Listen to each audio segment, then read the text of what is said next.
said that the idea of a frontier, of westward expansion, had really shaped American ideas, but that the frontier had closed, that there was no part in the United States anymore that wasn't settled.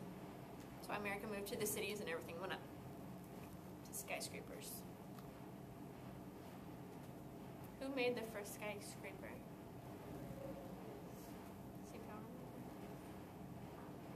Because that was like the next frontier. Louis Sullivan. Who made the elevator? Otis. Elisha Otis. And then when JFK comes on, we get that new frontier, which was space. Anyway. The new frontier, that was his catchphrase. Charles Sheldon wrote a book called In His Steps. In that book, a tramp, prostitute, loose woman, slut, hoe, whatever you want to call her, challenges a church of people, a congregation, to like live what they're preaching and always ask themselves, what would Jesus do? And that's how they should make their decisions. But she's a prostitute. Well, she felt people were being hypocritical. So live the way you preach. So she just randomly walks into a church? No, it's like a whole story about it. Kayla Kaysen to the main office. Kayla Kaysen. But it's like her challenge to the people to walk like the way Jesus walked. Is this what he would do? Would he do this? He gave the prostitute water. He did give prostitute water at the well. So they should have did once to her. Anyway. Booker T. Washington wrote an autobiography called Up from Slavery about his life. He was the son of a slave. Lincoln Steffens wrote a book called The Shame of the Cities. He was a muckraker during the Progressive time. He was What? muckraker. Muckraker? Remember the journalists that are exposing all the problems going on? Oh, yellow journalism. Raking up the muck. Yellow journalism is where you make it sensational to sell papers. Making up stuff. Exaggerating. What's another name for it? Something cracker. Muckraker. Muckraker. You're raking up the muck. Cleaning up. Muckraker. But he was really focused on corrupt city officials with like the Boss Tweed movement and other things like that. Well, I guess he wasn't really a movement, but his little group. Upton Sinclair shows the conditions of the meatpacking industry.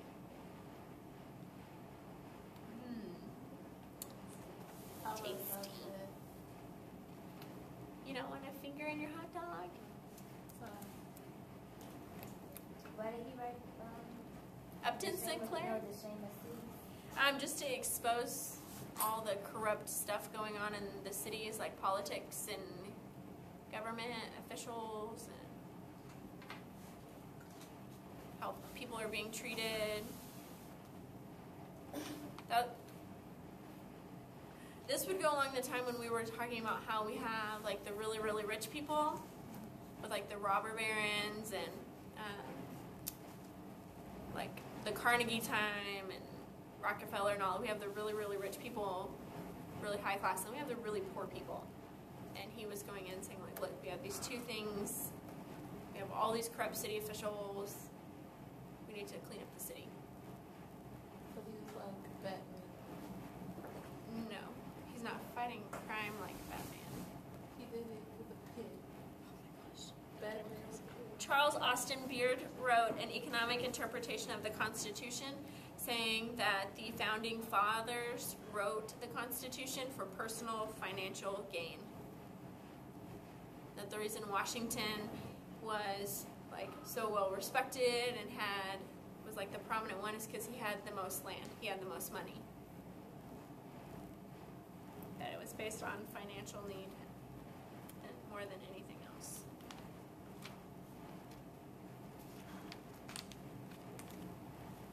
Ms. Robinson, when you're president for our health care, did you make it like Britain and Canada's? I don't know. I'm still on the fence about that issue.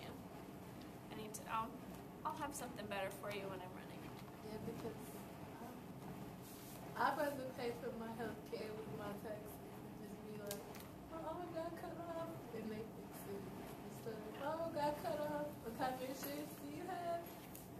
Oh, you don't have any? Rachel Carson wrote Silent Spring and exposes the effects of pesticides. We also get the idea of Earth Day. The day after my birthday.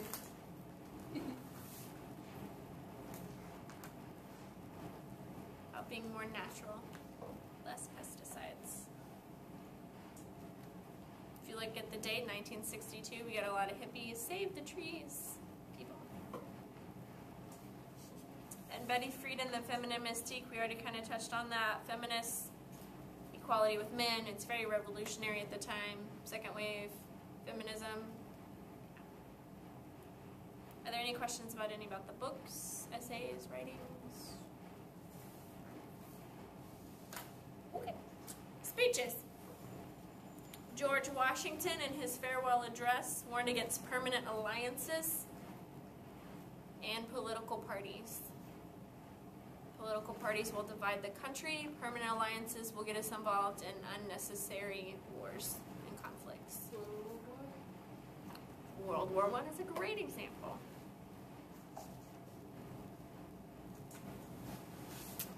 Thomas Jefferson, in his first inaugural address, is to reach out to his political opponents because that is the first political party turnover.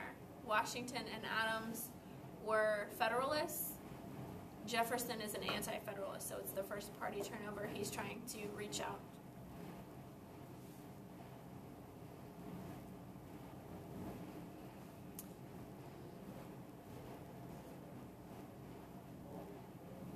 Daniel Webster, in his second reply to Hayne during the Webster-Hayne debates, is actually one of the most eloquent pieces of writing and speeches ever given to Congress ever.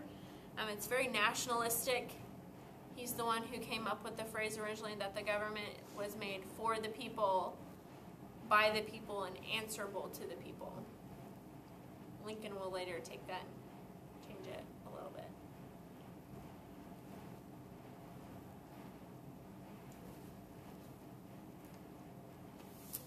Lincoln gave his House Divided speech during the Lincoln-Douglas debate, saying that a House divided cannot stand, that the United States will eventually and inevitably be all slave or all free. It can't keep continuing on being split.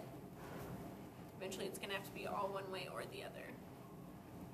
Who is that boy? He's always in the hallway and out of dress code. Some boy, he's like paced like 5 times. What? No. Abraham Lincoln, with the Gettysburg Address, he was just giving like an opening to someone else speaking, but he's the most famous. It's like the dedication of the Gettysburg Cemetery.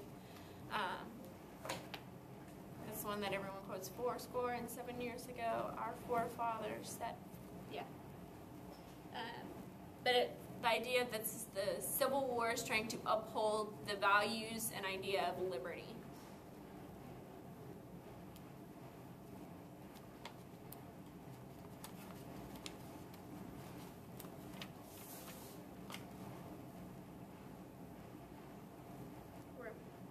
William Jennings Bryan, Cross of Gold speech, advocates bimetallism. This is during the populist time period. You shall not crucify me on a cross of gold.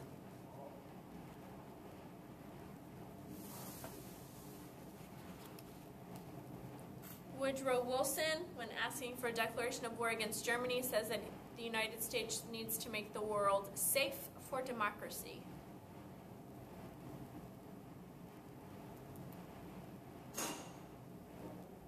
That the German unrestricted submarine warfare was a war against all nations and all mankind.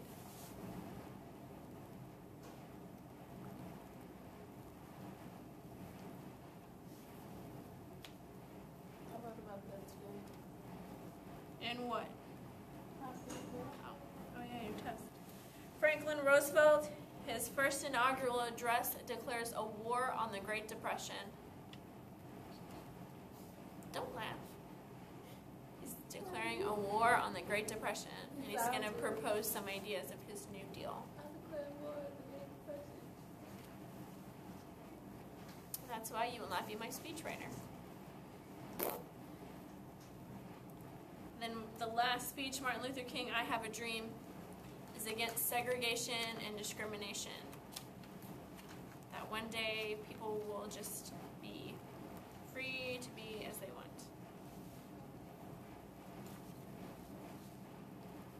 Any questions about speeches?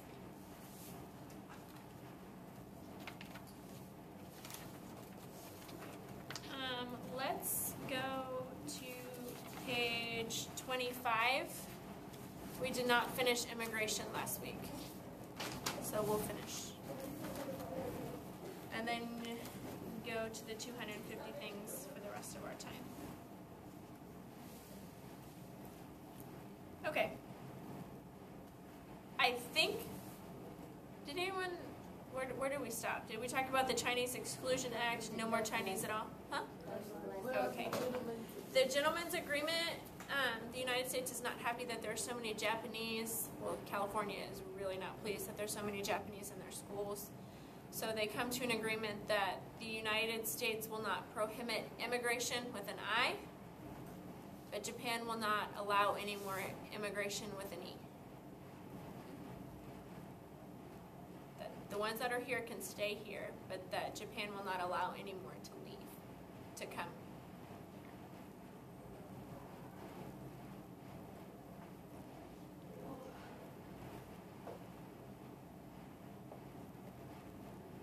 U.S. is with I and Canada is with P. Well,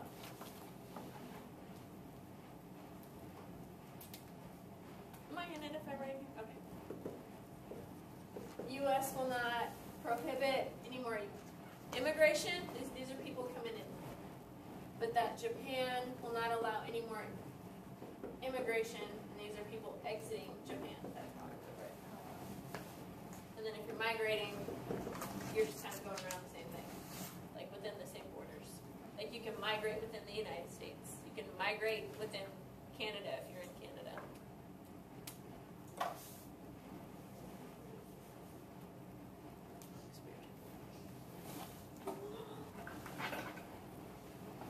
So Japan's going to limit it, not the United States. The National Origins Act is also the Immigration Act of 1824, but that's going to set a quota on people coming in. Remember, in 1920s, America is very isolationist. We don't really want anyone coming in. It was like 3% of however many people were here, like in the 1910 census.